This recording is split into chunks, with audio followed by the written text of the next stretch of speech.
Hello, my friend, and welcome to Sleep with Science. Tonight, we are not going to visit a laboratory or a mountain or a distant galaxy. Tonight, we are going somewhere much closer to the ground and much older than you might expect. We are going to slip quietly through the gates of a stone castle centuries ago, long after the torches have been lit and the great door has been barred for the night. You're going to find out what it actually felt like to lie down and sleep inside those thick, cold walls, not the version you have seen in films, with velvet and candlelight and perfect four-poster beds, but the real, textured human truth of it. The straw, the smoke, the breathing of a dozen strangers in the dark. A castle we tend to imagine as a symbol of power. But tonight, we will think of it simply as a place where tired people, just like you, once closed their eyes. You may have had a long day. Maybe your mind has been busy, turning over conversations, tasks, small worries that feel bigger at night than they do in daylight. That is all right. You don't need to solve any of it right now. You don't need to think clearly or follow along closely or remember a single fact I share with you. Some nights, we don't want cosmic mysteries or complicated puzzles. Some nights, we simply want a low, steady voice to keep us gentle company while our mind lets go, one thought at a time, like a hand slowly opening. So tonight, we'll wander gently through the halls of an old castle at the hour when the fires have burned low. There is no test at the end of this. There is nowhere else you need to be. We will move slowly and softly, and if you drift away from my voice entirely somewhere in the middle, that is not a failure. That is exactly what this is for. And if these slow, quiet journeys ever help you find your way toward sleep, you're welcome to like or subscribe, only if it feels good to do. It simply helps other tired, sleepy souls find their way here too, the way you did tonight. Before we step into the past, let's take a moment here, in the present, in your body. Let your shoulders soften just slightly away from your ears. You don't have to force this. Just notice them and let them fall a little heavier than before. Let your jaw unclench.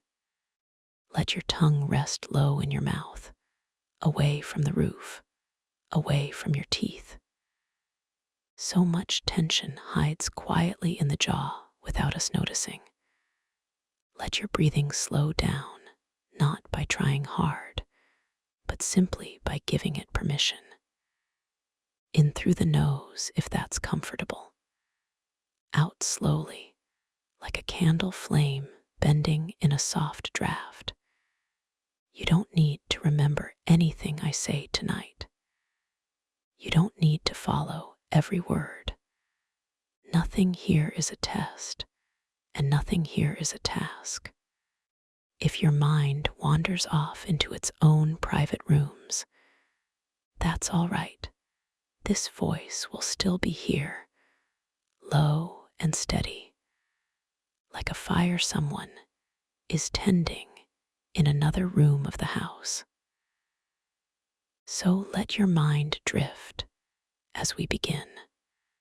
Long before castles had glass in their windows, the very shape of the word castle meant something closer to a fortified refuge than a home. And that single fact quietly explains almost everything strange about how people slept inside them. castle was built first to keep danger out, and only second to keep its people comfortable. The walls that made it safe from siege and arrow also made it dark, damp, and cold, even in summer. Stone holds the chill of night deep into the day and gives it back slowly after sunset, like a held breath finally released. So when we imagine sleeping in a castle, the first true fact to hold onto is this: almost everyone inside, from the lord to the lowest kitchen boy, was sleeping in a building that was, by its very nature, working against warmth. And yet people still slept there for centuries and found ways to be warm enough, safe enough, and rested enough to rise again the next day. Tonight we'll wander through some of those ways, the ordinary, overlooked details of medieval nights, the parts no painting or film usually shows you. Think, for a moment, of your own bed. Its shape, its warmth, is something you rarely question. Inside a castle, that same simple comfort was earned each night through small, careful rituals almost entirely lost to us now, waiting quietly to be remembered. For most people living inside a castle's walls, sleep did not happen behind a closed door. It happened in the great hall, the largest room in the whole fortress, the one used all day for eating, for receiving guests, for settling disputes and warming hands at the enormous central hearth. When night fell, that same room simply transformed. Tables that had held the evening meal were folded up or pushed aside. Benches were cleared, and across the floor, in loose rows near the fire, dozens of people lay down together to sleep: servants, guards, travelers, sometimes even minor knights, without a private chamber of their own. There was no true privacy in this arrangement, and very little silence either. Snoring, murmuring, the occasional cough, the shifting of straw beneath restless bodies. This was the actual soundscape of a castle at night, not silence, but a kind of low, communal hum. Strangely, many who lived this way found comfort rather than discomfort in it. Sleeping in a group meant shared warmth, in a building that offered very little warmth on its own. It also meant safety in numbers, a lingering echo of much older human instincts, from long before castles existed at all, when sleeping in a cluster meant sleeping protected. If you have ever fallen asleep in a room full of gentle, breathing company, a family gathering, a shared tent, a childhood sleepover, you may already understand, in your own body, a small piece of what that medieval hall felt like. Not luxury, but togetherness, which even now, all these centuries later, still helps the nervous system feel safe enough to let go. But that is only one small part of the story. The bed itself, for almost everyone below the rank of lord or lady, was not the bed we picture today.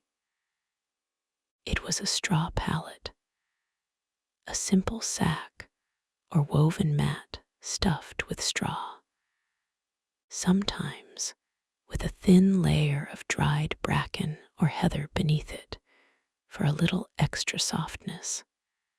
This pallet was laid directly on the stone or packed earth floor, occasionally on a low wooden frame if the household could afford one, and refreshed with new straw only a few times a year, when the old had gone flat, damp, and full of dust. Straw sounds humble to modern ears, almost like punishment, but it had real virtues. It trapped pockets of air, which meant it held warmth surprisingly well against the cold stone beneath. It rustled softly with every movement, a small dry whisper that many who slept on it for a lifetime likely stopped hearing entirely. The way you stop hearing a fan or a distant highway after enough nights beside it. And it was, above all, replaceable, cheap, local, and always available from the fields just beyond the castle walls, unlike feathers or wool, which required far more labor and cost to produce. Sleeping close to the earth like this, on something grown rather than manufactured, meant medieval sleepers were, in a strange way, closer to the land than most of us are tonight. The straw beneath them had been growing in a field only weeks before. The warmth trapped inside it had once been sunlight. There is something quietly grounding in that thought, that even the humblest bed in a stone fortress carried a small, sunlit memory of the outside world folded into it. There is something else worth resting on for a moment.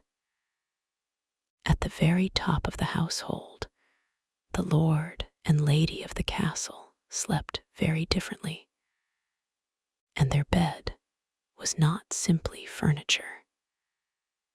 It was one of the single most valuable objects they owned, sometimes worth more than a small farm, more than a suit of armor, occasionally even mentioned by name in wills and inheritance documents, passed down like a title. Wealthy lord's bed was a wooden frame strung with rope in a crisscross pattern, supporting a mattress stuffed, not with straw but with wool, or in the finest households, with feathers and down. On top of that came layers of linen sheets, woolen blankets, and heavy fur coverings, bear, fox, sometimes ermine for those with the greatest wealth to display. And surrounding the entire structure, hanging from a wooden frame overhead, were thick curtains, drawn fully closed at night. Those curtains were not decoration.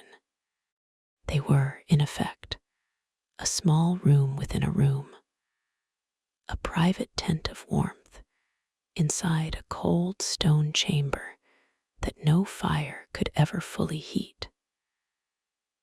Drawn shut, they trapped body heat close, blocked drafts that crept endlessly through unglazed windows and ill-fitting doors, and created a small pocket of near-total darkness, something rare and precious in a household lit only by fire and tallow candles. To sleep behind those curtains was, in its own medieval way, the height of comfort achievable by human hands at the time. If you have ever pulled a blanket up over your head as a child, creating your own small, warm cave against the wider cold of the room, you already know, in a small and tender way, exactly what that curtained bed was built to feel like. There is something else worth resting on for a moment. Even for the lord and lady, sleeping fully alone was rare, and rarely even desired. Guests of similar rank were often invited to share the great bed as a mark of hospitality and trust, an arrangement that would strike most of us today as deeply unusual, but was, at the time, simply practical courtesy. Beds were enormous, often wide enough for 4 or more people to lie comfortably side by side, precisely because sharing them was expected, not exceptional. Servants, too, often slept in the same chamber as their lord, though not in the same bed, curled instead on a low trundle bed that slid out from beneath the main frame, or on a simple pallet laid across the doorway itself. This was not humiliation. It was function. A servant sleeping across the threshold served as an early form of security, a warm, breathing barrier between their lord and whatever danger the night might bring, whether an intruder, a fire, or simply the need for a candle relit in the dark hours. There is a particular kind of trust in that arrangement, someone choosing to rest their own sleep against the doorway of someone else's safety. It asks us, gently, to reconsider what protection has looked like throughout human history. Not always locks, not always walls, but sometimes simply another person, close enough to hear you breathing, willing to wake first if something in the night went wrong. There is something else worth resting on for a moment. One of the strangest, and perhaps most comforting, facts about medieval sleep is this. For most of human history, right up through the era of castles and long past it, people did not sleep in one single stretch through the night the way we're taught to expect today. They slept in 2 distinct phases. The first sleep began not long after dark, once the household had settled and the hall had quieted. This lasted several hours. Then, somewhere in the deep middle of the night, people simply woke, not from noise, not from worry, but naturally, as part of the ordinary rhythm of the body. This waking period, sometimes called the watch, could last an hour or more, and it was not treated as a problem to fix or a symptom of insomnia. It was simply understood as a normal part of the night. During this quiet waking hour, people did small, unhurried things. They tended the fire, feeding it fresh logs to carry warmth through until dawn. They prayed softly in the dark. They spoke in low voices with a spouse or companion lying beside them, sometimes about ordinary matters, sometimes about dreams they had just had, still fresh enough to describe. Then, when the body was ready, they simply lay back down into a second sleep, which carried them through until morning light. If you have ever woken in the deep hours of your own night, worried that something was wrong with you for being awake, it may offer a small, quiet comfort to know that for most of human history, this simply wasn't unusual at all. Your ancestors, in their stone rooms and their straw beds, woke in the dark too, and simply waited patiently for sleep to return. There is something else worth resting on for a moment. The castle at night was rarely fully dark and rarely fully silent, and both of those facts shaped how people slept inside it. Candles, made from tallow, rendered animal fat, or in wealthier households from beeswax, were expensive and used sparingly. Most light after sundown came instead from the hearth fire itself, banked low for the night, but never fully extinguished, its embers glowing faintly orange in the dark, casting long, shifting shadows across stone walls and tapestries.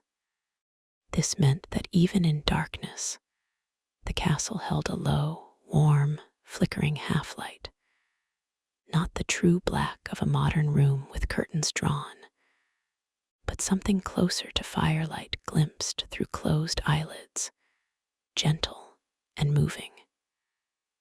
Sound, too, never fully disappeared. Wind moved through unglazed window openings, covered only by wooden shutters or sometimes oiled cloth, producing a constant low whistle and creak. Somewhere in the yard below, dogs occasionally stirred. Watchmen, posted at intervals along the walls, called out the hour through the night, a human voice marking time in the dark, the way a clock chimes today. And inside the hall itself, dozens of sleepers breathed, shifted, murmured, a soft, continuous hum of human presence. There is a strange comfort in imagining this now, that stillness and silence were never truly required for medieval sleep. People rested surrounded by low light and low sound, by the presence of others, by a world that never quite stopped moving even as they slept. Perhaps that is worth remembering tonight, too. That perfect silence was never actually the requirement for rest. Just enough safety and just enough warmth, and a world gently continuing on nearby. There is something else worth resting on for a moment. Vermin were an unavoidable, constant companion to medieval sleep.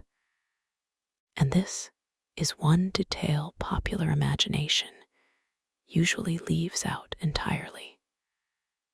Fleas, lice, and bedbugs thrived in straw mattresses, in wool blankets, in the seams of clothing worn for days without washing. Mice and rats moved through castle walls at night, drawn by warmth and by stored food nearby. Sleeping in a medieval castle meant, quite literally, sharing your bed with an entire small ecosystem of uninvited guests. People were not unaware of this. Herbs like lavender, mint, and wormwood were sometimes strewn among the straw specifically to discourage insects. Their sharp sent a small, fragrant defense against the itching to come. Bedding was aired outside on dry days, beaten against walls to shake loose what had gathered overnight. And still, despite every effort, the itch of a flea bite or the scratch of lice in the hair was simply an ordinary, expected part of waking life. Mentioned in letters and records, not with horror, but almost with resignation, the way we might mention traffic or a bad night's Wi-Fi. It is a strange kind of comfort in its own way to realize that comfort has always been partial, always imperfect in every era of human history, and that people still slept, still rested, still dreamed, even inside conditions we would find nearly unbearable today. Whatever small discomforts sit with you tonight, know that human sleep has always found a way to happen anyway, itch and all. There is something else worth resting on for a moment. The smell of a castle at night was its own distinct atmosphere, one that modern life has almost entirely erased from our senses. Wood smoke, always present, drifting from the great hearth and settling into every tapestry and beam. Melting tallow, faintly greasy and animal. The dry, sweet scent of straw slowly turning musty with age and use. Beneath it all, the simple, unmasked smell of human bodies living closely together. In an age before regular bathing, before soap was common, before laundry happened more than a few times a season. This was not considered offensive at the time the way it might strike us now. It was simply the ordinary smell of home, as unremarkable to a medieval sleeper as the scent of laundry detergent or a scented candle might be to you tonight. Smell, more than almost any other sense, roots us to a specific time and place. And if you could somehow stand inside that great hall at midnight, it would likely be the smell, before even the sight or sound, that told you most clearly you are somewhere very old and very far from home. There is something else worth resting on for a moment. Not everyone in a castle slept indoors at all, and this detail is easy to forget. Guards on the outer walls, stationed at intervals through the night to watch for approaching danger, spent their working hours in the open cold, wrapped in heavy wool cloaks, sometimes huddled near small braziers of glowing coal set into stone alcoves along the battlements. Their sleep, when it came, was often brief, broken, and taken in shifts. A few hours here, traded off with another guard, then back to watching. This kind of fragmented, alert sleep, taken in the service of other safety, has echoes we still recognize today. In new parents listening for a child in the next room, in emergency workers catching rest between calls, in anyone whose sleep must remain, even in its depths, a little bit awake to the world around them. The medieval guard on the wall, cold hands wrapped around a spear, catching what rest he could between watches, was performing an old and continuous human role, staying just alert enough so that others, deeper inside the walls, could sleep more fully. There is something else worth resting on for a moment. The chamber pot sat, without ceremony, near almost every medieval bed. A simple ceramic or metal vessel, used through the night, so no one needed to leave the warmth of their bedding, walk cold stone corridors, and brave the weather to relieve themselves. In the mornings, it was emptied by servants, often straight from an upper window into the moat, ditch, or street below, a practice that gives us, indirectly, the origin of the old warning shouted down from above, a phrase still faintly recognizable in modern language as a caution to watch where you step. It is a small, unglamorous detail, but it speaks to something worth noticing. Even inside the grandest stone fortress, life's most basic, humble needs were never far from the bed. Comfort, even for kings and lords, was never really about eliminating the ordinary facts of the body. It was about managing them quietly enough that sleep could still happen undisturbed nearby. There is something else worth resting on for a moment. Bed frames themselves, for those wealthy enough to own one, worked on a clever mechanical principle that has quietly survived into modern language, even after the object itself faded from use.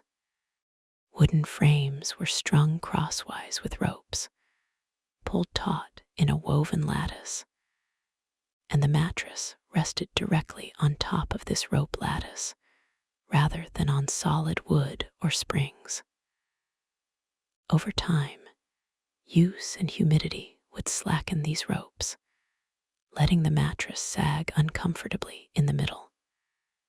So, periodically, the ropes needed to be pulled tight again, using a small wooden tool, sometimes called a bed key or bed wrench, tightening each cord in turn until the surface was firm and level once more. A well-strung bed, tightened and cared for, was a genuinely good night's sleep waiting to happen. A neglected one sagged, creaked, and left its sleeper waking sore. This is very likely where a phrase you may have heard your whole life quietly comes from, the wish for someone to sleep tight.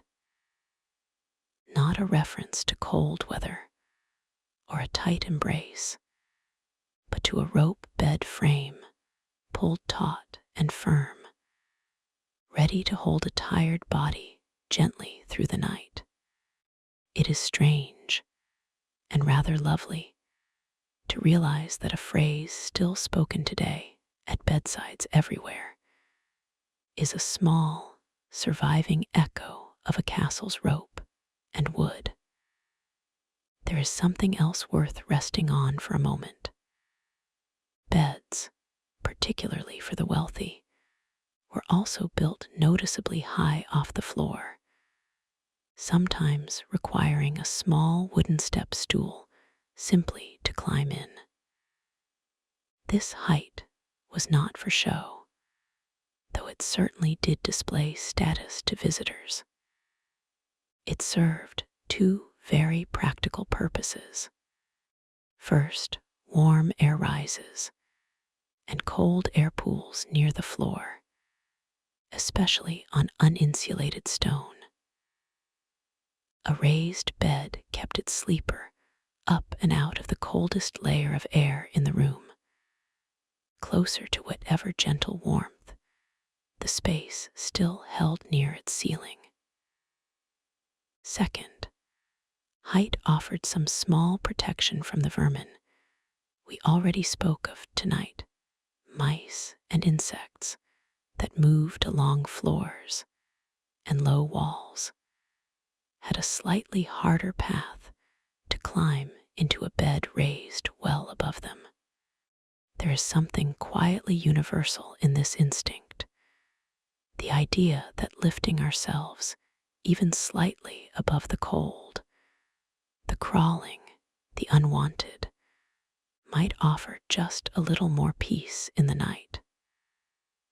Whatever raises you tonight, even gently, even just a few inches above whatever has been troubling you, let it do exactly that. There is something else worth resting on for a moment. Windows in a medieval castle were, for most of its history, small, narrow, and entirely without glass. Simple openings in thick stone walls, designed first for defense, allowing archers to fire out while presenting a difficult target to fire in. At night, these openings were covered, if covered at all, by heavy wooden shutters, sometimes lined with cloth soaked in oil to make them slightly less porous to wind and rain. Even shuttered, these openings let in a steady, whistling draft, especially in winter, and the sound of wind pressing against and slipping through those wooden covers became one of the defining background sounds of a castle at night. A low, constant moan, rising and falling with the weather outside. Sleepers positioned their beds, when they had any choice in the matter, as far from these draft points as the room allowed, and relied on heavy curtains, wall hangings, and layered blankets to compensate for what the architecture itself could not provide. There is a kind of resilience in that adaptation, building comfort not by removing every hardship, but by working gently around the ones that could not be removed. Perhaps some of what troubles you tonight is like that too. Not something to solve completely, but something to simply arrange your rest around, wrapping warmth close, letting the wind outside stay outside. There is something else worth resting on for a moment. Tapestries, those large woven wall hangings so often imagined purely as decoration, served an intensely practical function in a medieval sleeping chamber. Insulation. Stone holds and radiates cold, and a bare stone wall beside a bed could pull warmth from the room throughout the night. A heavy woven tapestry hung close against that wall created a pocket of trapped, still air between fabric and stone. A simple but genuinely effective barrier against the creeping cold. The images on these tapestries, often scenes of hunts, gardens, or gentle pastoral life, meant that the last thing a sleeper's eyes might rest on before closing, in the low flicker of firelight, was not bare gray stone, but a woven meadow, a woven forest, a woven, softly imagined world stitched in wool and silk. There is something tender in that thought, that even in the coldest stone room, someone had taken the care to surround the sleeper's last waking glance with green fields and soft color, rather than nothing at all. There is something else worth resting on for a moment. For the very wealthiest households, by the later medieval period, an entirely separate room began to emerge specifically for private rest. A chamber called the solar, usually positioned to catch whatever sunlight the day offered, set apart from the noise and communal sleeping of the great hall below. This was, in many ways, the ancestor of the modern bedroom, the first architectural acknowledgement that sleep might deserve its own dedicated, quiet space, separate from the working, eating, gathering life of the household. The shift toward the solar reflected a slow, centuries-long change in how people understood privacy itself, moving gradually from a world where nearly everything, including sleep, happened communally, toward a world where rest became something increasingly personal, increasingly separate, increasingly one's own. We still live inside the far end of that same slow shift today. In our private bedrooms, our closed doors, our expectation of solitude at night that medieval sleepers would have found almost unimaginably lonely. There is something else worth resting on for a moment. Children in a medieval household slept differently depending entirely on their birth and circumstance. Noble children often had a designated nurse who slept beside their small bed or cradle, close enough to respond instantly to any cry in the night. In an era with no monitors, no intercoms, nothing but a trained, attentive ear in the dark. Infants of wealth were sometimes rocked in elaborately carved wooden cradles, occasionally suspended slightly to sway gently with a hand's push, an ancient forerunner of every rocking motion still used to soothe a child to sleep today. Children of servants and laborers, by contrast, usually slept alongside their parents on shared straw pallets, tucked into whatever warmth the family bedding offered, their small bodies pressed close against larger, familiar ones.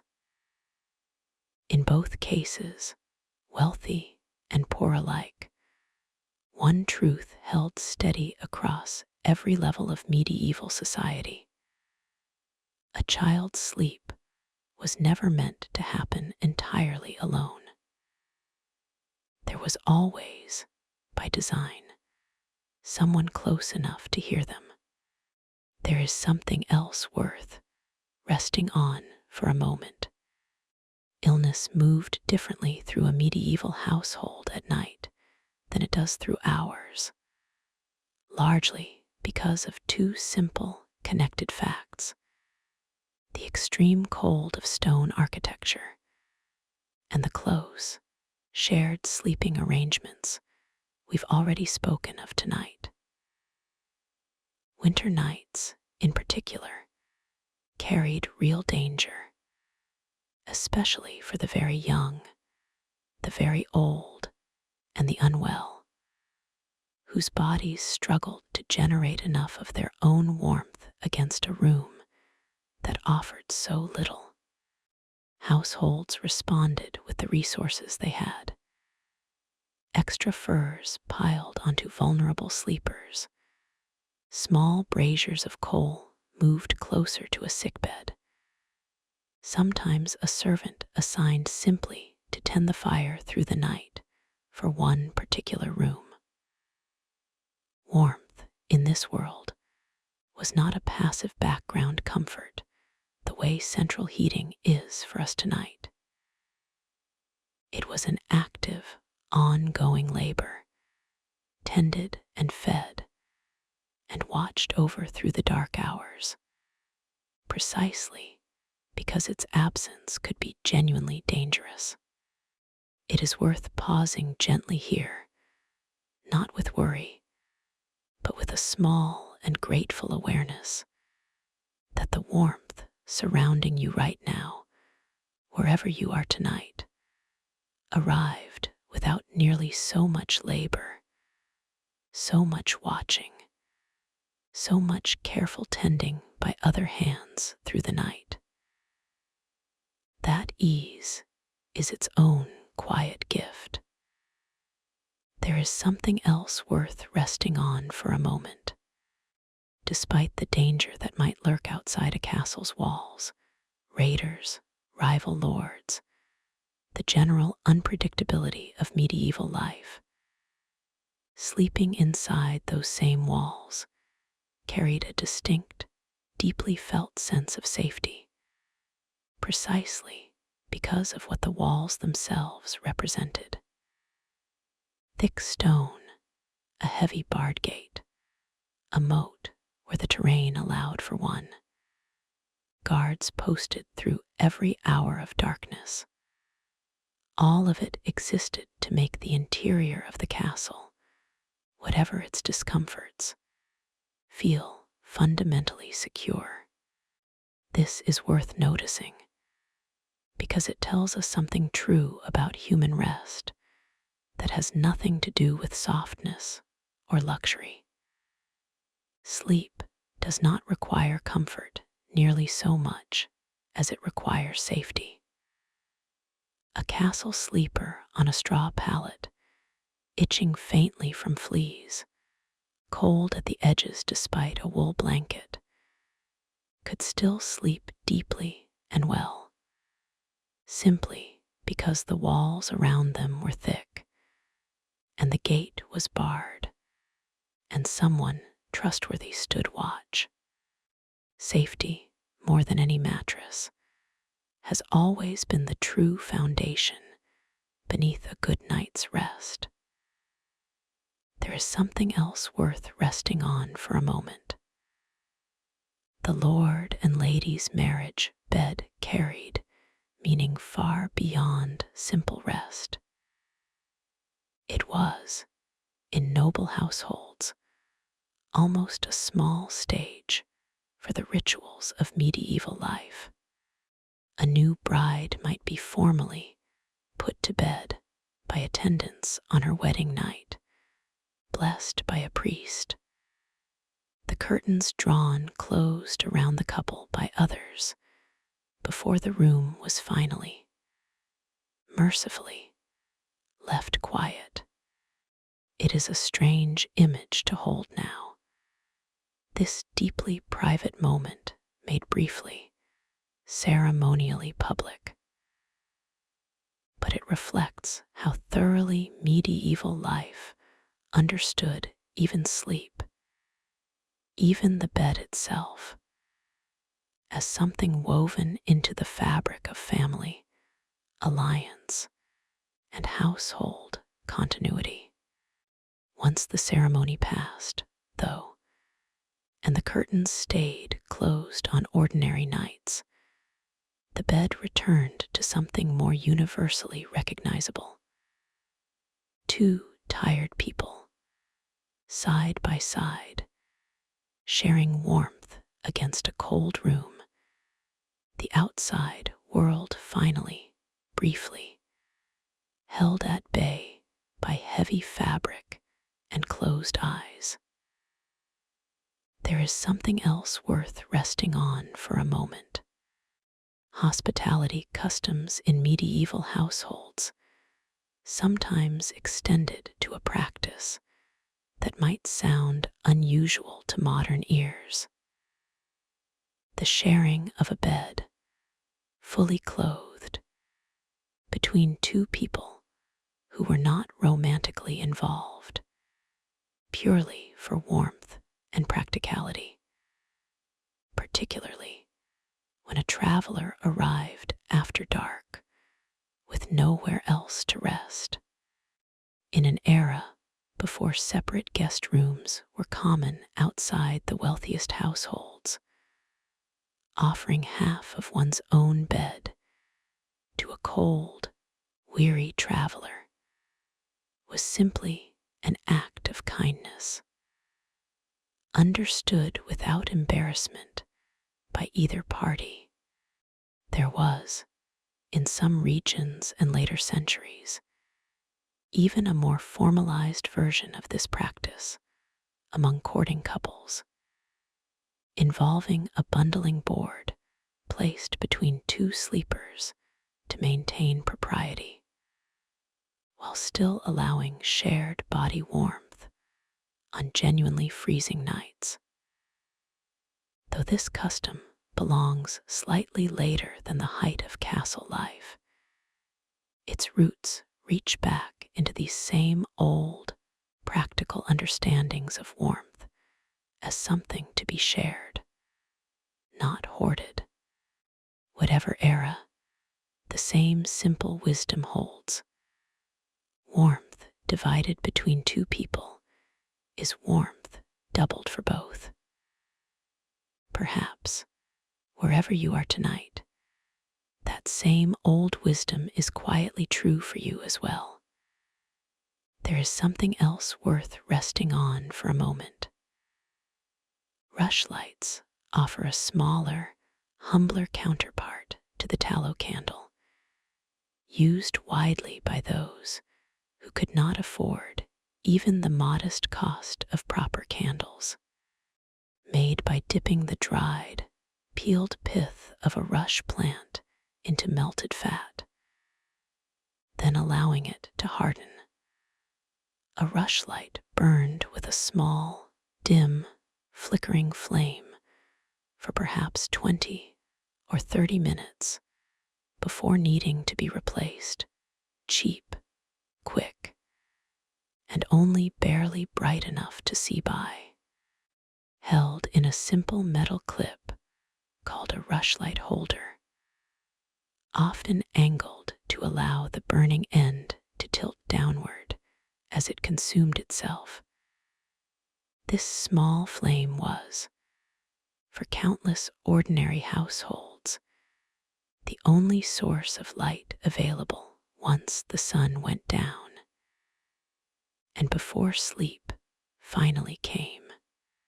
Imagine your entire evening's illumination reduced to that. A single small flame, barely brighter than a modern nightlight, casting long shadows across a room until it simply, quietly burned out, leaving only the deeper glow of the hearth behind. There is something almost meditative in imagining a world lit so gently, so briefly, before the true dark of sleep took over completely. There is something else worth resting on for a moment. Prayer marked the final threshold of nearly every medieval night, regardless of household wealth. Compline, the last of the traditional daily prayer hours observed in monastic life, and echoed informally in households throughout Christian Europe, was specifically understood as the prayer of completion. The formal closing of the day, spoken quietly before sleep, asking for safety and peace through the coming darkness. Even outside monastery walls, this rhythm shaped ordinary households. A quiet prayer, murmured at the bedside, or within the curtained warmth of the bed itself, served as a kind of psychological closing ritual. A clear, deliberate signal to the mind that the day's business was now finished, and rest could rightfully begin. In many ways, this mirrors something we now understand more scientifically, that the mind, which spends its waking hours anticipating and predicting the world around it, settles more easily into sleep when given a clear, repeated signal that the day is truly, deliberately over. Perhaps tonight, in your own way, you are doing something quietly similar, closing this day gently, on purpose, giving your own mind that same old permission to finally, fully rest. There is something else worth resting on for a moment. Dreams, in the medieval imagination, were rarely dismissed as meaningless. They were often understood as messages, sometimes divine, sometimes ominous, sometimes simply the residue of the day's worries reworked by a busy mind. An idea not so far removed from how we understand dreaming today. Small protective charms were sometimes kept near the bed, or prayers specifically composed to ward off troubling dreams, reflecting a widespread belief that the vulnerable, unguarded hours of sleep deserved their own form of quiet spiritual protection. There is something oddly comforting in recognizing how old this particular human worry truly is: the wish for peaceful, untroubled dreams, carried gently and specifically into the night. You are not the first, nor will you be the last, to wish quietly just before sleep for whatever comes in your dreams tonight to be gentle. There is something else worth resting on for a moment.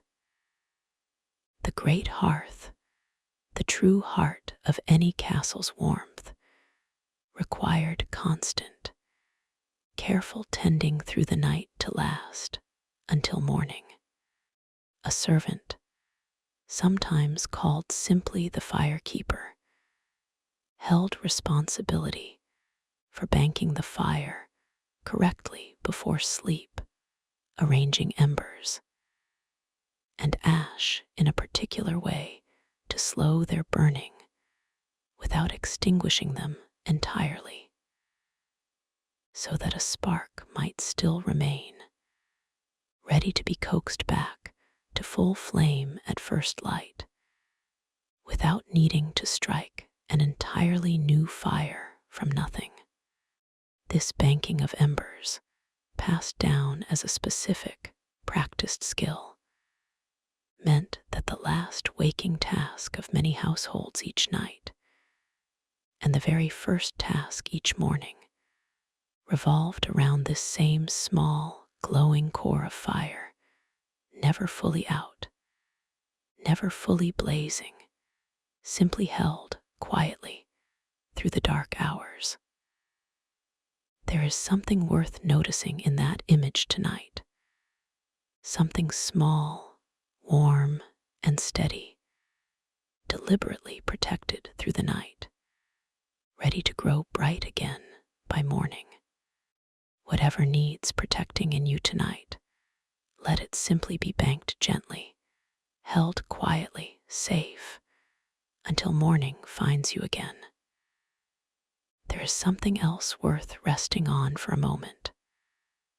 Wool, more than any other single material, defined medieval warmth after dark.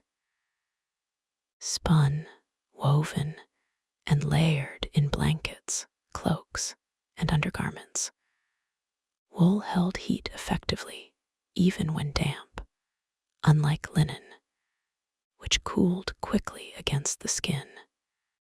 Sheep, raised throughout the surrounding countryside for exactly this reason among others, provided the raw material for nearly every layer between a sleeper's body and the cold night air. A well-off household might layer several woolen blankets atop a sleeper, then add fur on the coldest nights, creating a heavy, weighted warmth quite different from the light modern duvets many of us know today. There is something grounding, even now, in heavy blankets, a specific, gentle pressure many people still find calming, still reach for deliberately on difficult nights. If you have a blanket near you now, you might notice its weight gently, the way a medieval sleeper once did centuries ago beneath their own layers of wool. There is something else worth resting on for a moment. Bathing, by modern standards, happened rarely in medieval life, not from a lack of care, but from the genuine difficulty of the task itself. Heating enough water for a full bath required significant fuel and labor, and so full baths were often reserved for special occasions, illness, or the wealthiest households, with servants dedicated to the task. Between these occasional baths, people washed hands, face, and other exposed areas more frequently, using basins of water kept near the sleeping chamber. This meant that the version of clean a medieval sleeper carried to bed each night differed considerably from our own, and it is easy, from this distance, to imagine that difference with judgment. But it is worth remembering gently that every era simply does the best it can with the resources and knowledge available to it, and that comfort and rest and even dignity were still fully possible within those limits, exactly as they remain possible within whatever limits shape your own life tonight. There is something else worth resting on for a moment. The garderobe, a small stone alcove built into castle walls and used as a toilet, typically emptied directly down an exterior chute into the moat, ditch, or refuse pit far below. These small rooms were often positioned near sleeping chambers for obvious convenience, which meant that castle bedrooms frequently carried a faint, persistent smell from this arrangement, something residents likely grew accustomed to over time, the way any consistent background scent eventually fades from conscious notice. Some garderobes were cleverly positioned to take advantage of natural drafts, venting smell outward through the same wall openings that let in cold air, a small architectural compromise between two competing discomforts.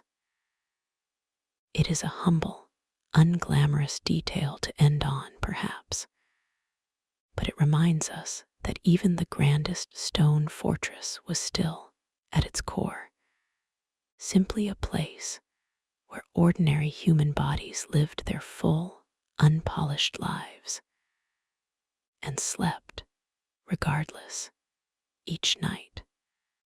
There is something else worth resting on for a moment. Seasonal changes reshaped castle sleep dramatically across the year. Summer nights, though still cool within thick stone walls, required far less effort to endure lighter blankets, sometimes windows left uncovered to admit whatever breeze passed by. A general loosening of the elaborate winter preparations. Winter, by contrast, demanded constant vigilance. Extra layers, closely tended fires, curtains drawn tightly. Sometimes entire households consolidating into fewer rooms simply to share warmth more efficiently. This seasonal rhythm meant that sleep itself had a kind of yearly heartbeat, expanding and contracting with the available warmth and light, in a way modern climate-controlled life has largely smoothed away. There is something worth noticing in that seasonal honesty, the idea that rest itself was allowed to change with the world around it, rather than staying artificially identical every single night of the year, regardless of what the world outside was actually doing. There is something else worth resting on for a moment. Watchmen calling out the hour through the night served a function beyond simple timekeeping. Their steady, repeated calls, "All is well," or similar reassurances passed from post to post along the walls, offered a kind of continuous, audible proof of safety to everyone sleeping below. Even half asleep, even barely conscious of the words themselves, a household could register, somewhere beneath full awareness, that the walls were watched, the hours were counted, and nothing had yet gone wrong. There's a quiet parallel here to something modern sleep science still recognizes, that a small, steady, predictable sound in the background, rather than disturbing sleep, can actually support it.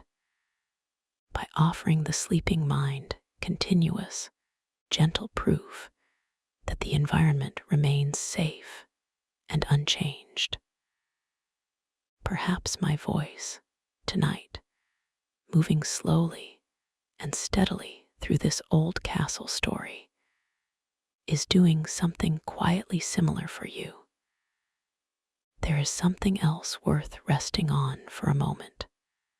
Our minds, even now, work constantly to predict what is coming next, comparing the world around us moment to moment against what we expect, and startling only when something breaks that expectation unexpectedly. This is, in simple terms, what scientists call predictive processing. The mind as a quiet, tireless forecaster, always trying to stay one step ahead of events, even in sleep. A steady, familiar voice, moving through a long, unhurried, predictable story, gives that forecasting mind less and less to actively predict, less and less to actively work on, until it can finally, gratefully, stop working so hard altogether. This is, in a sense, exactly what is happening right now, as we move together through this long, slow unfolding of old stone rooms and old straw beds. Your mind, quietly, is being given permission to stop predicting and simply rest. There is something else worth resting on for a moment. By the later medieval centuries, castles slowly began shifting away from purely military purpose, and their sleeping arrangements shifted alongside that change. Fireplaces built directly into interior walls, rather than a single open hearth in the center of a hall, allowed heat to be directed more specifically into individual rooms. Glass, once a luxury reserved for only the wealthiest households or religious buildings, gradually became more available, slowly sealing out the drafts that had shaped so much of earlier castle sleep. This slow architectural evolution toward smaller, warmer, more private, more sealed rooms mirrors almost exactly the direction sleep itself would continue moving for centuries afterward, all the way to the private, climate-controlled bedroom many of us know tonight. In a real sense, the story of your own bedroom begins, in part, inside these old drafty halls, one small architectural improvement at a time. There is something else worth resting on for a moment. Above the castle, whatever century we imagine, the same sky quietly continued turning that turns above you now. The stars visible from a castle wall at midnight centuries ago are largely the same stars visible tonight, wherever you happen to be resting. The moon rose and set in the same slow rhythm it keeps tonight. The earth turned then, exactly as it turns now, unhurried, indifferent to walls or wars, or any of the small human worries held inside them. There is comfort in that continuity, if you let yourself feel it. Whatever troubled a tired sleeper inside those stone walls centuries ago has long since faded into history, forgotten by everyone, but perhaps a single old record somewhere. And still, the sky continued on. Still, the world kept turning gently forward. Whatever is troubling you tonight, however large it feels in this moment, will also, eventually, soften into something distant and small, held gently by the same patient passage of time. There is something else worth resting on for a moment. Before beds could be filled, someone had to fill them. And this was quiet, ordinary labor performed by household servants, usually the same people responsible for laundering linens and tending the hall. Straw was gathered from the fields after harvest, dried carefully to prevent rot and mold, then stuffed into long fabric ticking sewn specifically for this purpose. Wealthier households layered a thinner covering of wool or feathers atop the straw base, softening the surface without abandoning the practical, insulating bulk beneath. This work happened seasonally, usually once or twice a year, a task significant enough to be noted in household accounts. The straw itself purchased or set aside specifically for bedding rather than animal feed. Between these refreshes, mattresses were periodically turned, beaten, and aired outdoors on dry days, shaken free of dust and settled straw, restored to a rough approximation of their original loft. There is something almost tender in imagining this unglamorous, repeated care. Someone, generation after generation, quietly making sure that other people's nights would be just a little more comfortable. A labor mostly invisible and mostly unthanked, and yet essential to every single night's rest inside those walls. There is something else worth resting on for a moment. Night clothes, where they existed at all, were far simpler than the pajamas or nightgowns familiar today. Many people, particularly among the poor, slept in whatever they had worn during the day, or stripped down to a simple linen undergarment already worn beneath their clothing. Wealthier households sometimes had dedicated nightshirts or nightgowns, loose linen garments meant purely for sleep, along with soft caps worn to keep the head warm through the night.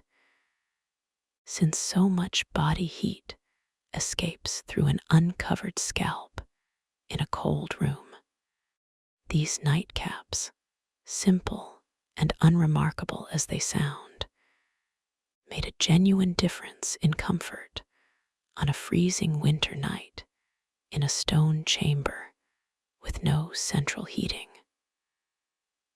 A warm head, tucked beneath wool or linen, allowed the rest of the body to relax more fully into whatever blankets covered it.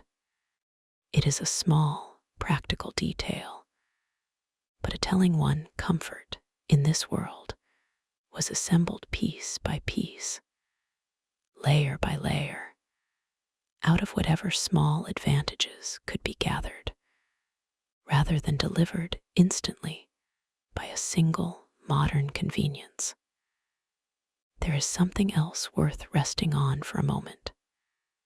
Falcons and hawks, kept by many noble households for hunting, required their own careful nighttime routine, housed in a dedicated structure called a mews, close enough to the main buildings for easy tending.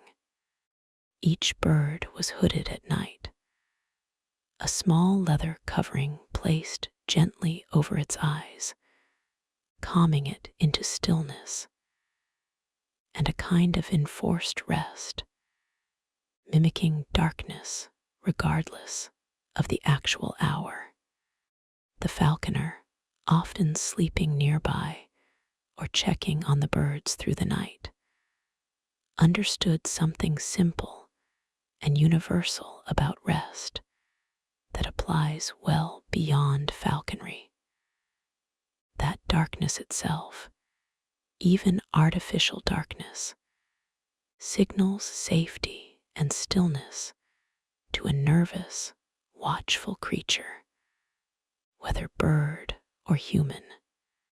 If you have ever pulled a sleep mask over your own eyes, seeking exactly that same manufactured darkness, you are, in a small way, borrowing the same old trick once used gently on castle falcons, centuries before you were born.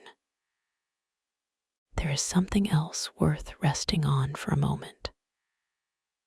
Bells shaped the invisible architecture of medieval time far more than clocks did, and their rhythm reached even into the depths of castle sleep.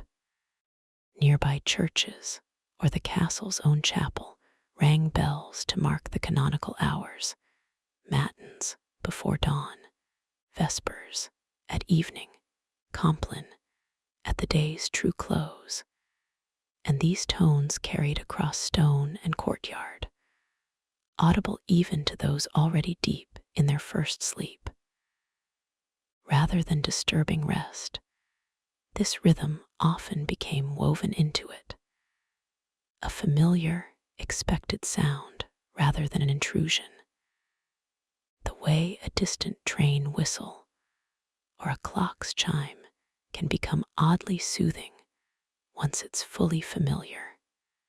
Some sleepers, particularly in households close to monastic influence, structured their entire waking period during the night's watch specifically around these bells, rising briefly for a quiet prayer at the sound of a particular tone before returning to sleep.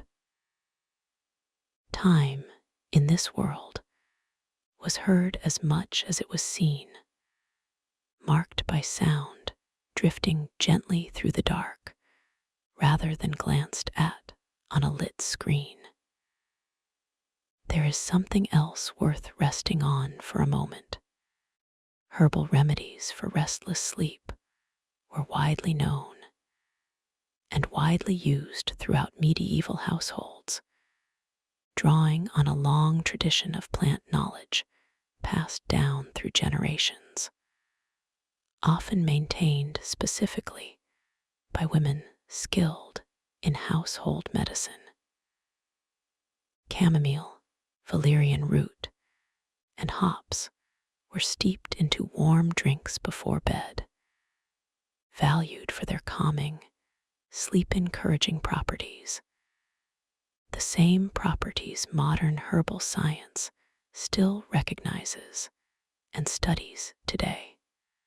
Small sachets of dried lavender or other fragrant herbs were sometimes tucked beneath a pillow or among bedding, both for their pleasant scent and their believed calming influence on troubled sleep or unsettling dreams.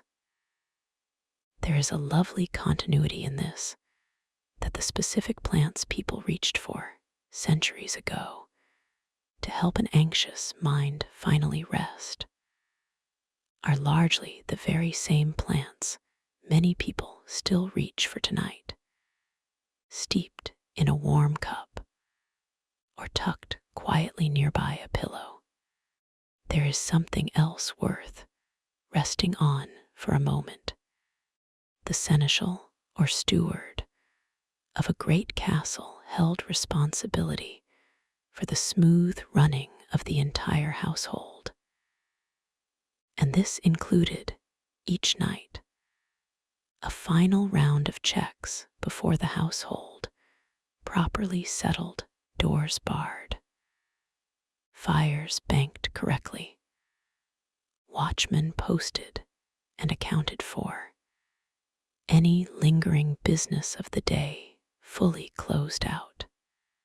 This nightly ritual, performed by the same steady hand each evening, gave the entire household an implicit signal that the day's affairs were genuinely, thoroughly finished, and rest could now begin without lingering worry that something important had been left undone.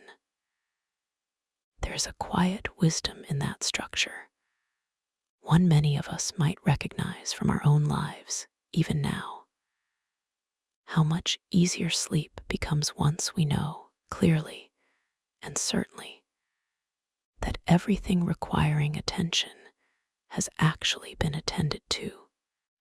The steward's nightly rounds were, in their own practical way, an entire household's shared exhale, performed on their behalf by one careful, trusted person, so that everyone else could let go completely. There is something else worth resting on for a moment.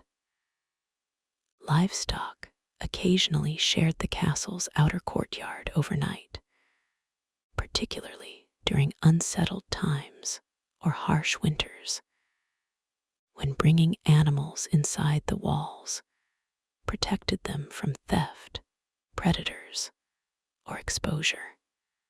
Their presence added yet another layer to the nighttime soundscape, already so different from ours. The occasional low complaint of cattle, the shuffle and snort of horses in the stable nearby, sounds entirely ordinary to a medieval sleeper, woven into the background hum of a living, working fortress, even after dark. This closeness between human and animal life, so much greater than most of us experience now, meant that castle nights carried a kind of layered, breathing presence all around. Human sleepers upstairs, animal sleepers below or nearby, all sheltering together within the same protective walls against whatever the dark outside might hold. There is something quietly reassuring in that layered togetherness, the sense of an entire small world, human and animal alike, settling down to rest together under one shared roof of stone. There is something else worth resting on for a moment. During times of genuine danger, a siege, a raid, rumors of an approaching enemy, sleep inside a castle changed its character entirely. Guards doubled, watches shortened, and even those not directly on duty often slept lightly, half-dressed. Weapons kept close at hand, ready to rise at the first sound of alarm. This was, understandably, a far more fragile and fitful kind of rest than the ordinary nights we've spent most of tonight exploring together.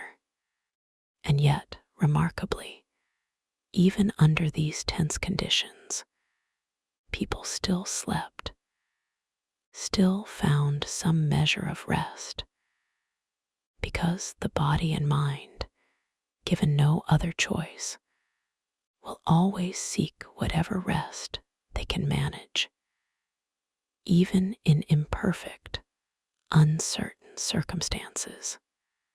It is worth remembering, gently, that sleep does not require ideal conditions to happen at all. Only enough safety, even briefly held, even partial, for the body to lower its guard just long enough to recover a little of what it needs. There is something else worth resting on for a moment. Storytelling and music often filled the final hour before sleep in a castle's great hall, particularly in wealthier households that could afford to keep a minstrel, harpist, or traveling storyteller as part of the household, or welcomed one as a passing guest. Long tales of distant lands, old heroes, half-remembered histories were told slowly by firelight, the audience gradually growing quieter, drowsier, until the story itself became almost a lullaby, its details drifting pleasantly out of focus as sleep crept closer. This tradition, ancient long before castles existed and enduring long after they fell out of use, reflects something we clearly still crave even now: a low, steady voice, unfolding a long, unhurried story, asking nothing of us except to listen loosely, as our own minds slowly loosen their grip on the day and drift gently toward sleep. In a very real sense, what you are doing right now, tonight, listening to this very story, is one of the oldest, most continuous human rituals there is. There is something else worth resting on for a moment. Small protective objects were often kept close to a medieval sleeper's bed. A carved wooden cross, a blessed medal, sometimes a fragment of cloth or bone, believed to hold the protective presence of a particular saint. These relics and charms were not viewed as separate from practical safety, but as another layer of it, entirely, spiritual protection sitting comfortably alongside barred doors and posted watchmen. each addressing a different kind of danger the night might bring.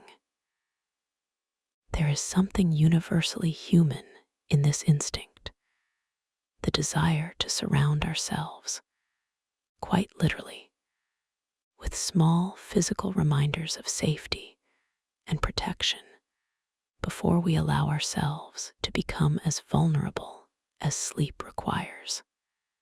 Whether it takes the shape of an old relic on a bedside table, or simply a particular pillow, a particular blanket, a particular small object you reach for without quite remembering why. The impulse is the same old impulse, reaching all the way back through these stone halls and further still. There is something else worth resting on for a moment. Fire, so central to warmth and light throughout this entire story, was also the castle's quiet, ever-present danger, especially in the older wooden halls that sometimes stood within otherwise stone fortifications, or in the wooden beams and thatched outbuildings found even within stone walls. A single unattended spark, a fire banked carelessly, could turn the very source of nightly comfort into genuine catastrophe. And households understood this risk keenly, treating the careful management of fire as one of the most serious responsibilities of the entire evening routine. This is perhaps why the ritual of banking the fire correctly, which we touched on earlier tonight, mattered so deeply, not simply for warmth preserved until morning, but for danger properly contained through the night. There is something worth carrying from this gently into your own rest tonight, that even the things which comfort and warm us most deserve to be tended with care, banked properly, held safely, so that what gives us warmth never becomes what harms us. There is something else worth resting on for a moment.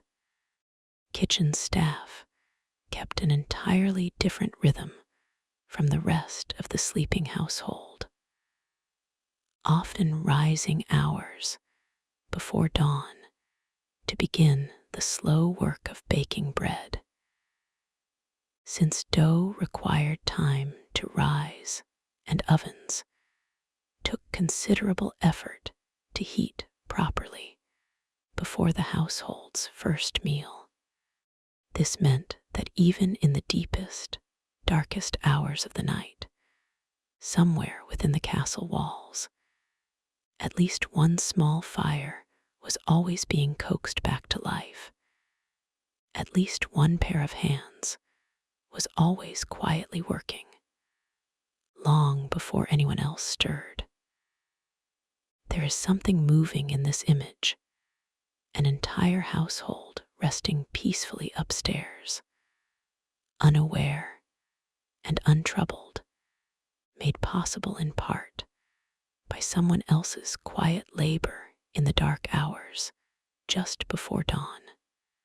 So much of rest, in every era including our own, depends on other hands working somewhere just out of sight, tending fires, keeping watch, preparing what the morning will need. If you are resting easily tonight, some quiet, unseen labor likely made that ease possible too, and it is worth a small, grateful thought before sleep finds you. There is something else worth resting on for a moment. Certain sleep positions and small nighttime superstitions varied across medieval regions. some households believing it unlucky to sleep with feet pointing toward the door, a position associated, in folk belief, with the way a body might be carried out after death. Others held gentler, more comforting beliefs that sleeping with a small window slightly open, even in cold weather, allowed the soul, briefly loosened during dreams, an easier path to wander and return safely by morning. Whether or not any of these beliefs held literal truth, they reveal something tender about how deeply people wanted their sleep protected, arranged, and cared for, down to the smallest physical detail of which direction a body faced in the dark. There is comfort, even now, in small nightly rituals, a particular side you sleep on, a particular way you arrange your pillow, echoes, however faint, of this same old human wish to enter sleep feeling gently, deliberately safe. There is something else worth resting on for a moment. By the time a castle's population finally, fully settled for the night, an entire quiet order had unfolded across the building, floor by floor, room by room, largely invisible to any single person living within it, but clear enough now, all these centuries later, when we take the time, as we have tonight, to gather each small piece and lay it gently side by side. Straw pallets in the hall, curtained beds above, servants across doorways, guards along the walls, embers banked low in the hearth, bells marking the hours somewhere in the dark distance. None of it was perfect. None of it was easy. And yet, night after night, for hundreds of years, inside these same cold stone walls, people found their way to rest, the same way you are finding your way there now, however different the room, however different the century. There is something else worth resting on for a moment. Each evening, as the last light faded, the drawbridge where a castle had won was raised, and the great gate was barred with heavy wooden beams dropped into iron brackets, built directly into the stone. This was not simply a practical act of defense. It carried, for everyone inside, a clear and unmistakable psychological signal. The outside world, whatever dangers or demands it held, was now fully, deliberately shut out until morning. There's something worth borrowing from this old ritual tonight, even without any castle gate of your own to close. Perhaps you already have your own version, a door locked, a phone set aside, a lamp switched off, some small, deliberate act that tells your own mind, clearly and simply, that the outside world's business is finished for today, and nothing more will be asked of you until the light returns. There is something else worth resting on for a moment. Guard dogs, kept by many castles both for hunting and protection, often slept near the gatehouse or main entrance, their sharp senses trusted to notice what human watchmen might miss in the deep, quiet hours of the night. A dog's low growl or sudden bark could raise an alarm faster than any human ear alone, and their presence added a layer of security that felt, to those sleeping nearby, deeply reassuring. An old, instinctive trust between species that predates castles by many thousands of years. Many households allowed a favored dog to sleep even closer, curled at the foot of a bed or before a hearth, offering warmth as much as watchfulness. If you have ever felt calmer falling asleep with an animal nearby, its steady breathing somewhere close in the dark, you are feeling an old, old comfort, one that medieval sleepers leaned on just as readily as we still do today. There is something else worth resting on for a moment. The keep, a castle's tallest and most heavily fortified tower, often served as the very last refuge in times of serious danger. And its uppermost chambers, though colder and more exposed to wind than rooms lower down, were sometimes reserved for the lord's family specifically, because they were hardest for any attacker to reach. Sleeping high within the keep meant trading some warmth for a deeper, more absolute sense of safety, tucked above every other room, protected by every wall and floor beneath. Meanwhile, the outer bailey, the walled courtyard surrounding the keep, held the more ordinary daily life of the castle. Stables, workshops, storage, and often simpler housing for those who served the household without living directly inside the great hall or keep itself.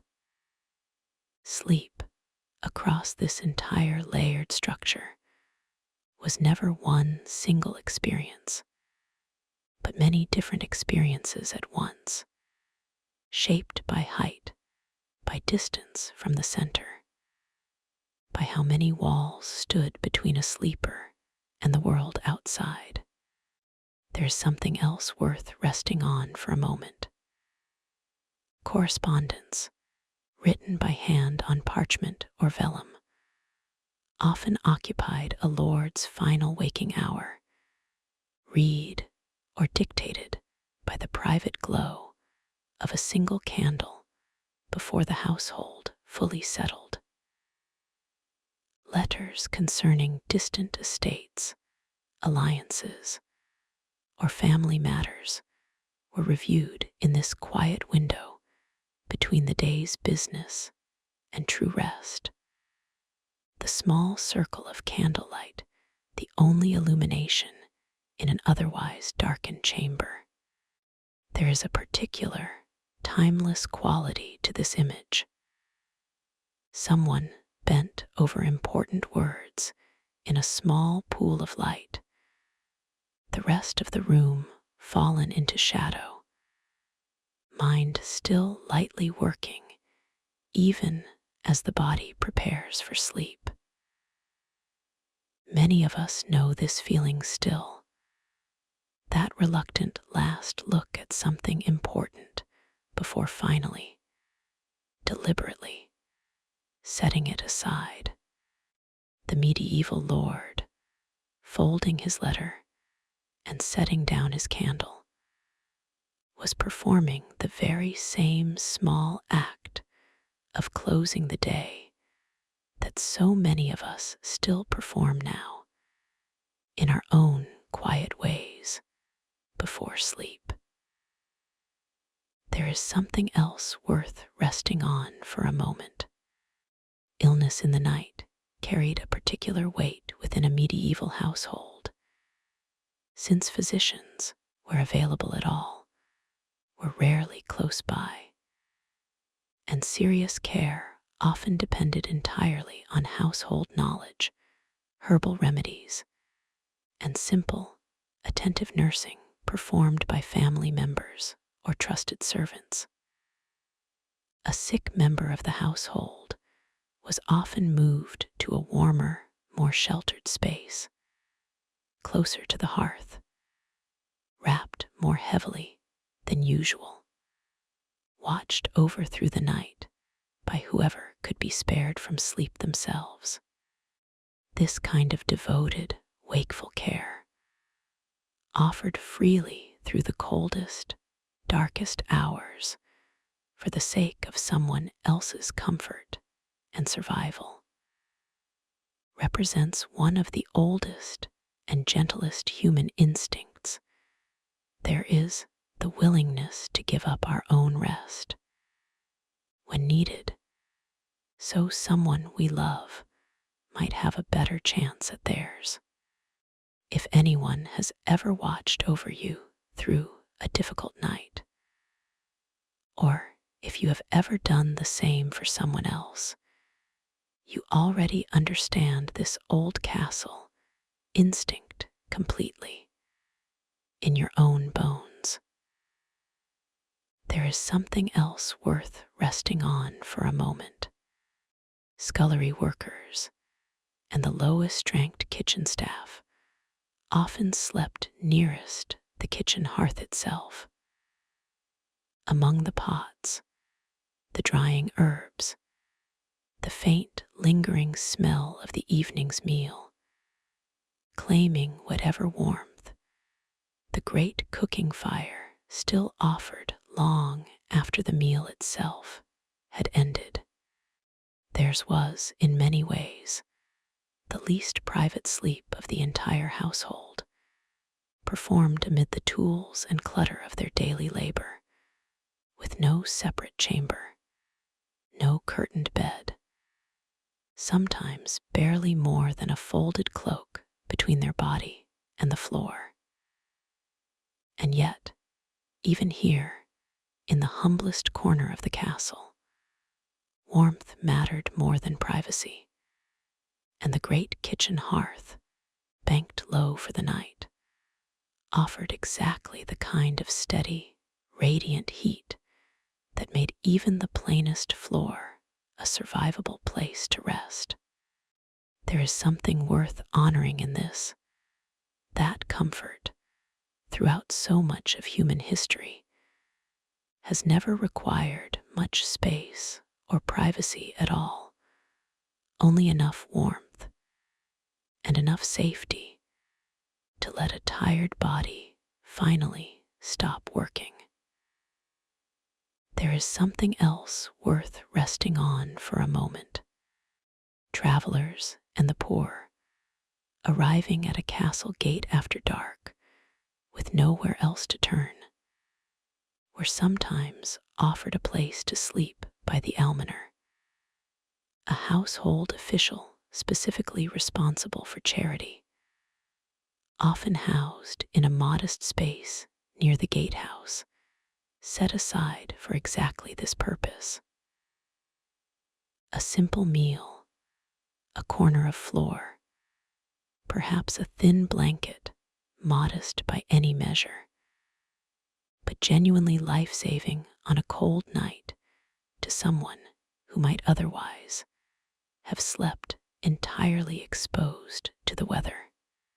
This small act of institutionalized kindness, built directly into the structure of castle life, reminds us that shelter itself, even the most basic version of it, has always been understood as something worth offering freely to those who lack it. Whatever roof is over you tonight, however grand or humble, know that the simple, quiet gift of shelter has mattered enormously to tired travelers in every single century, including, once, this very old one. There is something else worth resting on for a moment. As the very last candle guttered out somewhere in the depths of the castle, and the final watchman's call faded into silence along the walls, the entire structure settled into its own particular version of stillness. Never fully silent, never fully dark, but quiet enough, safe enough, warm enough for hundreds of years of tired people to close their eyes within it and trust that morning would come. We have wandered a long way tonight, through straw and stone, through curtained beds and cold corridors, through the small daily labor of keeping so many people warm and safe enough to rest. None of it was ever perfect. All of it, somehow, was enough. There is something else worth resting on for a moment. A household chaplain, present in many wealthier castles, held responsibility for the spiritual rhythm of daily life, including a final blessing or prayer offered at the close of evening. Sometimes in a small private chapel built directly into the castle structure, sometimes simply at the Lord's own bedside. This closing blessing served much the same purpose as the Compline prayers we spoke of earlier tonight. A clear, deliberate marker that the day's account was settled, and whatever worries remained could be gently set down until morning. There is a particular comfort in having someone else, a trusted voice, formally close the day on your behalf, rather than needing to do it entirely alone inside your own mind. Perhaps that is part of what a story like this one offers too, a voice from outside your own thoughts, gently declaring on your behalf that today is finished now and rest has been rightfully earned. There is something else worth resting on for a moment. The eldest members of a medieval household were often given whatever warmest, most sheltered sleeping spot the family could arrange, out of both respect and practical concern. Since older bodies typically struggled more against the cold than younger ones, a spot nearest the hearth, an extra fur set aside specifically for a grandparent or elder relative, a lower bed easier to climb into without strain, small, quiet accommodations, rarely written down anywhere, but almost certainly present in nearly every household that had the means to offer them. There is something tender in imagining a family centuries ago, quietly rearranging their own comfort around the needs of their oldest members, quietly protecting warmth for those who needed it most. Care, it seems, has always moved this way through families. Warmth passed toward whoever needs it most on a given night, regardless of century, regardless of how grand or humble the walls around them happen to be. There is something else worth resting on for a moment. Candlelight itself carried unmistakable social meaning throughout the medieval household, and the type of light burning in a particular chamber told an observant visitor a great deal about the household's wealth without a single word being spoken. Beeswax candles, burning clean, bright, and pleasantly scented, marked genuine prosperity, while cheaper tallow candles, smokier and carrying a faint animal smell, served most ordinary households and the humble rushlight, dimmest and cheapest of all, lit the homes and quarters of those with the least to spare. And yet, regardless of which light a household could afford, its function at bedtime remained exactly the same everywhere. A small, temporary glow, deliberately extinguished or allowed to burn out, marking the final, unmistakable threshold between the waking world and sleep. Whatever light you have near you now, however bright or dim, however costly or simple, it is performing that same old, universal function tonight, guiding you gently toward the very same threshold. There is something else worth resting on for a moment.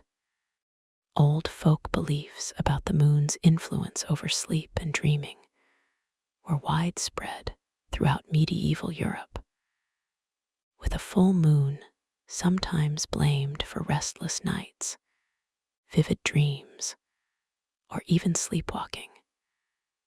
An old association still faintly present in language today. Households sometimes drew curtains more firmly closed on particularly bright moonlit nights, less from any confirmed danger than from an old, inherited caution passed down through generations of careful sleepers. Whether or not the moon truly shapes our sleep the way old belief suggested, there remains something quietly moving in imagining people across so many centuries, watching the same moon rise above their own stone walls, wondering the same way people still wonder now, exactly how the wide, mysterious sky above them might be gently touching their rest. There is something else worth resting on for a moment.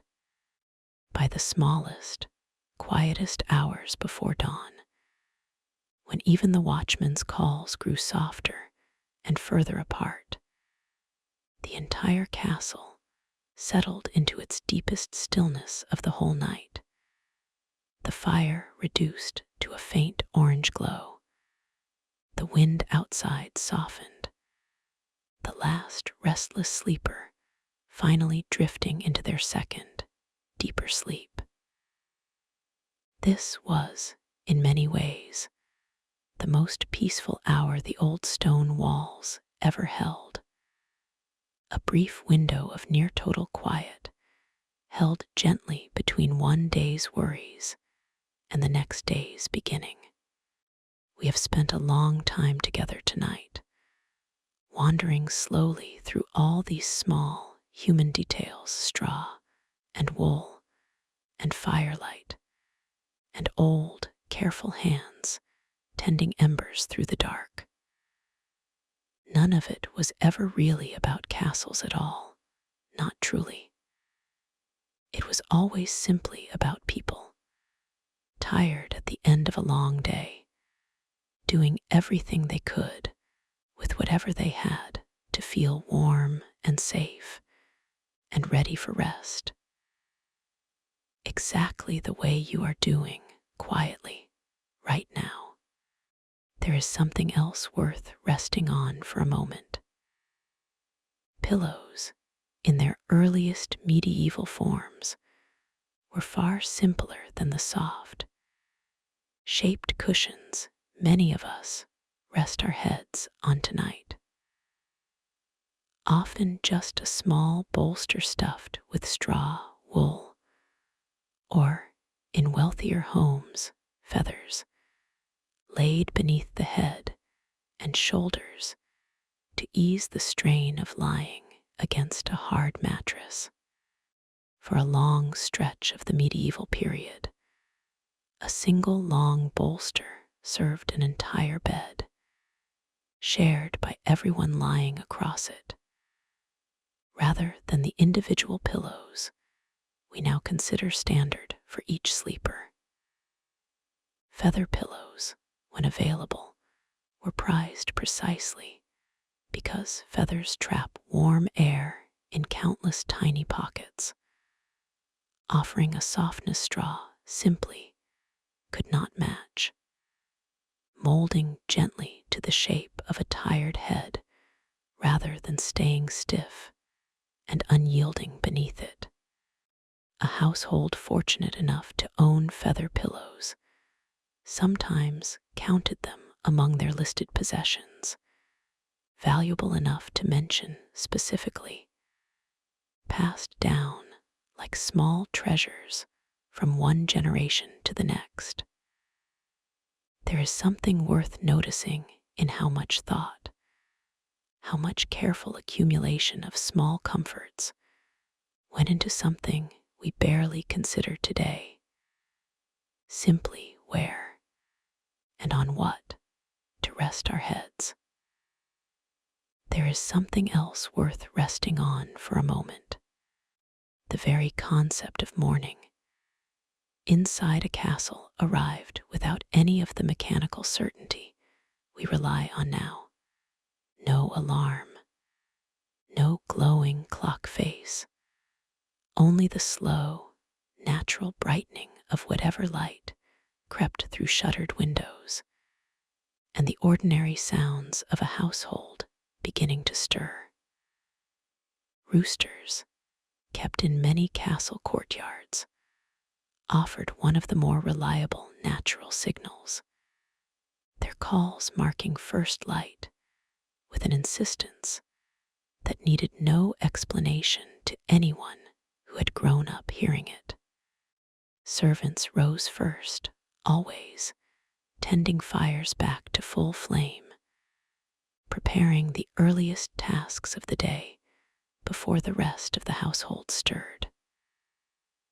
The lord and lady rose somewhat later, their own waking cued gently by the sounds of a household already quietly at work around them.